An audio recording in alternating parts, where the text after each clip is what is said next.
some of the questions that we had heading into last offseason that were a big driver in the Damian Lillard conversation persist, right? Like that was not a good enough half-court offense. It was not good enough at shot creation. Miami, as you mentioned, the 21st in offensive rating. They, even with having Terry Rozier there, who I think played pretty well for them when he wasn't injured.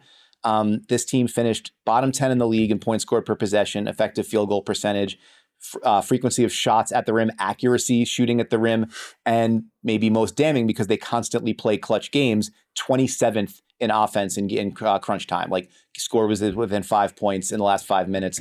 They do not generate easy enough baskets, even with Jimmy Butler on the floor.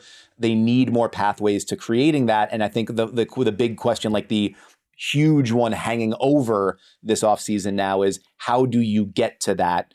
And I think the central figure in that discussion, because we're talking about a capped out team essentially with most of those guys under contract, to me that is Tyler Hero, because there's now a large enough sample size going over several years that when you've actually got your main guys on the floor, you're just not good enough offensively.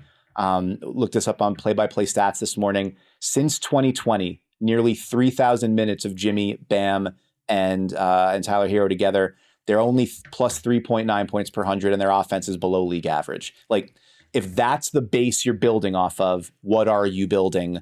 And if that's the question you've got, like, you're not trading Bam because he is the standard bearer for the culture.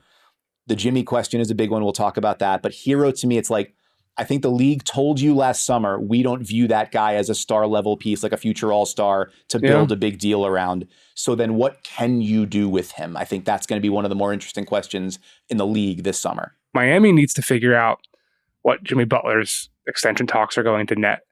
And that's the same thing in New Orleans with Brandon Ingram. Like those types of conversations, same thing with Donovan Mitchell with his extension in Cleveland.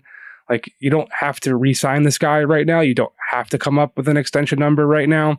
But what truths come out across that table or whatever the conversation actually includes, that is going to set the course for all of this, because Jimmy turns 35 in September.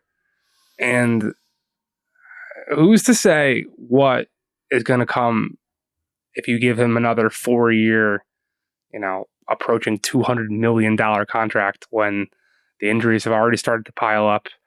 And that is the biggest, no matter what, question that the Heat have to address. We could talk about Haywood Highsmith and Caleb Martin and Kevin Love having player options, but the Jimmy thing is 100% going to be what governs and rules the day of every other decision tree that comes down from the main stump, or whatever the analogy is, for what Jimmy Butler's long-term future is going to be with the Heat. Tim Reynolds at the Associated Press, who covers the Heat closely down there, tweeted this last night. It was a Riley quote from the beginning of the season. Quote, if you build a team around 1 or 2 players, 3 players, and you don't win the championship, then you might have to start thinking, okay, this is not going to work. It's not going to happen. And the history of Pat Riley suggests that when he thinks that, things change in pretty dramatic ways.